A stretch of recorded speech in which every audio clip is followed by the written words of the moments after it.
di luar circle gue, yaitu pengusaha-pengusaha yang bener-bener bahkan mungkin dia juga kalau gak gue bilangin kalau lagu gue tuh ini, mungkin mereka nggak tahu juga gitu. Oke. Tapi akhirnya tahu, loh itu saya suka. Akhirnya ya mungkin ya tetap sih mereka tuh respect ke gue karena karya-karya gue juga, karena karya-karya gue juga gitu. Tapi gue di situ mencoba untuk menurunkan ego gue. Gue bukan Rian The Massive nih, gue Rian Diki Pradipta. Jadi gue ngobrol berjam-jam. Bisa lu bukan lu introvert? Nah itu dia. Sebenarnya gue tuh introvert parah. Iya. Bahkan gue tuh tidak suka keramaian. Gue tuh tidak bisa. Jadi jujur, kenapa gue akhirnya bisa ngobrol seperti ini karena pandemi yang merubah mindset gue.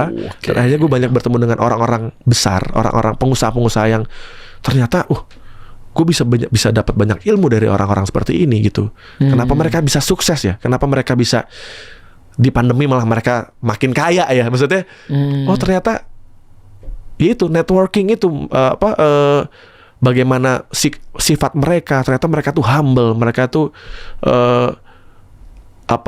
mereka punya empati yang besar ke orang-orang. Mereka tuh ternyata sedekahnya banyak. Nah, gue tuh baru mengerti, ternyata orang-orang besar ini kenapa dia bisa semakin besar, semakin kaya, karena memang habit mereka juga, pikiran mereka juga besar. Mereka tidak pernah pesimis. Nah, hal itu yang akhirnya banyak memberikan tamparan buat gua. Karena sebelumnya tuh kayak pas pandemi awal itu gue kayak ragu, gue bisa bertahan gak ya gitu. Tapi ya itulah, karena manusia kan dikasih anugerah Tuhan, dikasih akal, dikasih pengetahuan itu kan harus kita pakai kan. Makanya ketika di 2020 itu pandemi, gue bener-bener masuk ke circle orang-orang yang nggak pernah gue temuin. Gitu. Contohnya apa industrinya misalnya? Pengusaha ya, pengusaha misalnya ada pengusaha IT, pengusaha properti. Gue yang tadinya tuh gue tuh nggak pernah